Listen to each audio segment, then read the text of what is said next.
ইংরেজি খবর ঢাকা কেন্দ্র থেকে রিলে করে শুনবেন বাংলাদেশ বেতার সিলেট। এবারে শুনবেন আমাদের স্থানীয় সংবাদ। আসসালামু আলাইকুম। আজ শনিবার 28শে চৈত্র, 22শে শাওয়াল, 11ই এপ্রিল।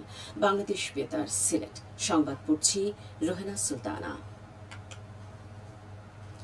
বাণিজ্য, বস্ত্র, পাট ও শিল্পমন্ত্রী খন্দকার আব্দুল মুক্তাদির এমপি আজ একদিনের সফরে সিলেট আসছেন।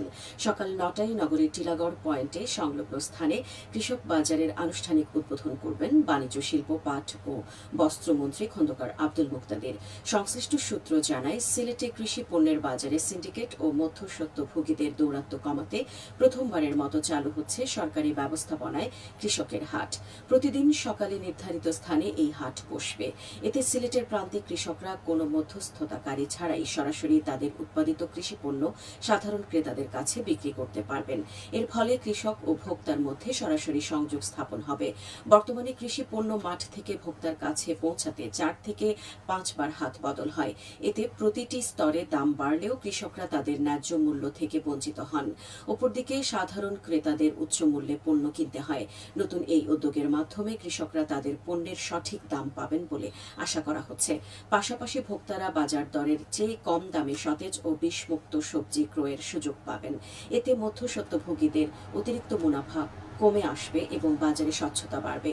সকাল 9টা 45 মিনিটে সিলেট সদর উপজেলা পরিষদ মিলনায়তনে কৃষি প্রণোদনা বিতরণ সকাল 10:30টায় শাহজালাল বিজ্ঞান ও প্রযুক্তি বিশ্ববিদ্যালয়ে এসএমই ফাউন্ডেশন আয়োজিত youth entrepreneurship and startups for students YESS কর্মসূচির উদ্বোধন করবেন।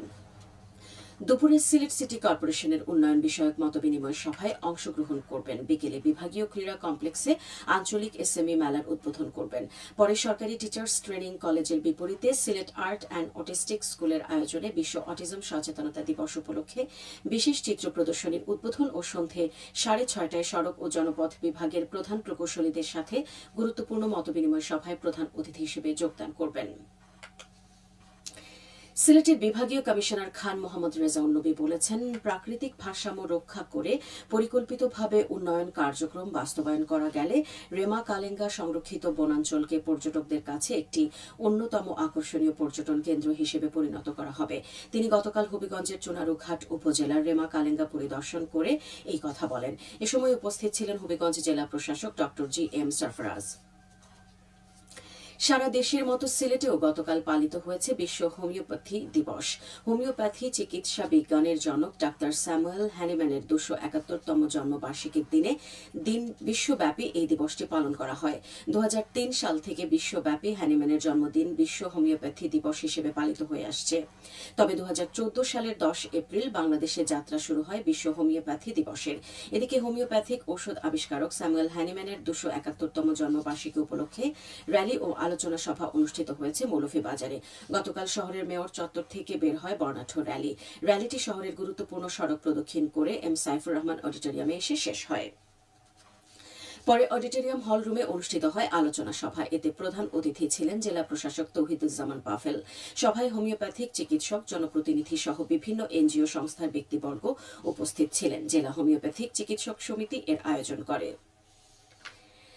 সিলেটে হামের উপসর্গ নিয়ে হাসপাতালে ভর্তি রোগীর সংখ্যা বেড়েই চলছে। গতকাল সকাল 9টা থেকে পূর্ববর্তী 24 ঘণ্টায় সিলেট বিভাগের বিভিন্ন হাসপাতালে আরও 42 জন রোগী ভর্তি হয়েছেন। গতকাল সকাল পর্যন্ত সিলেট বিভাগের 17টি হাসপাতাল ও স্বাস্থ্য কমপ্লেক্সে হামের উপসর্গ নিয়ে ভর্তি রোগীর সংখ্যা দাঁড়িয়েছে 103 জনে। গেল 24 ঘণ্টায় ল্যাব টেস্টে আরও একজন হাম আক্রান্ত শনাক্ত হয়েছেন। এ নিয়ে বিভাগের ল্যাব পরীক্ষায় হাম আক্রান্তের সংখ্যা 40 জন। এছাড়াও গেল 24 ঘণ্টায় নতুন করে বিভিন্ন হাসপাতালে 42 জন হামের উপসর্গ নিয়ে ভর্তি হয়েছেন। এর মধ্যে শহীদ শামসুদ্দিন আহমদ হাসপাতালে 18 জন, মৌলভীবাজার জেলা সদর হাসপাতালে 6 জন, হবিগঞ্জ জেলা সদর হাসপাতালে 5 জন, সুনামগঞ্জ জেলা সদর হাসপাতালে 3 জন, বানিয়াচং উপজেলা স্বাস্থ্য কমপ্লেক্সে 3 জন, জগন্নাথপুর উপজেলা স্বাস্থ্য কমপ্লেক্সে 2 জন ভর্তি হয়েছেন।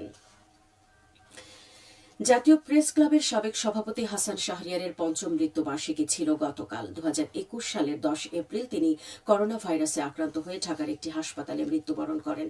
তাঁর মৃত্যুবার্ষিকী উপলক্ষে মরহুমের নিজ বাড়ি সুনামগঞ্জে, ঢাকার সেগুনবাগিচা অ্যাপার্টমেন্টে ও সিলেটে দোয়া মাহফিল অনুষ্ঠিত হয়। তিনি 1946 সালের 25 এপ্রিল সুনামগঞ্জ শহরের হাসননগরে জন্মগ্রহণ করেন। তাঁর পারিবারিক নিবাস তাহিরপুর থানার লাউড় পরগনার বিন্নাকুলি গ্রামে। তিনি কলকাতার দৈনিক সুলতান, সিলেটের সাপ্তাহিক যুগবাণী, যুগভেরি ও সিলেট পত্রিকা সম্পাদনা করেন। এবারে শুনুন কৃষি সংবাদ। উৎসবমুখর পরিবেশে আগাম জাতের বোরো ধান কর্তন চলছে সুনামগঞ্জে। চৈত্রের শেষ ও বৈশাখের শুরুতে জেলার হাওড়াঞ্চলে এই ধান কাটা শুরু হয়। এবছর জেলায় 2,23,511 হেক্টর জমিতে বোরো আবাদ হয়েছে, যেখানে উৎপাদনের লক্ষ্যমাত্রা প্রায় 14 লাখ মেট্রিক টন। ইতোমধ্যে আগাম জাতের ব্রি 96 ধান সহ বিভিন্ন জাতের 6,735 হেক্টর জমির মধ্যে প্রায় 114 হেক্টর জমির ধান কর্তন করা হয়েছে। এছাড়াও ধান কর্তনে শ্রমিকের পাশাপাশি 577টি কম্বাইন হারভেস্টার কাজ করছে। সবশেষে আবহাওয়া। আজ বেলা 1টা পর্যন্ত পূর্বাভাসে বলা হয়েছে সিলেট সহ পার্শ্ববর্তী এলাকার জন্য কোনো সতর্কবাণী নেই এবং কোনো সংকেত দেখাতে হবে না। আজ সিলেটে সূর্যোদয় হয়েছে 5টা 34 এবং সূর্য অস্ত যাবে সন্ধে 6টা11। সংবাদ শেষ হলো। আমাদের পরবর্তী স্থানীয় সংবাদ প্রচারিত হবে দুপুর 1টা 5।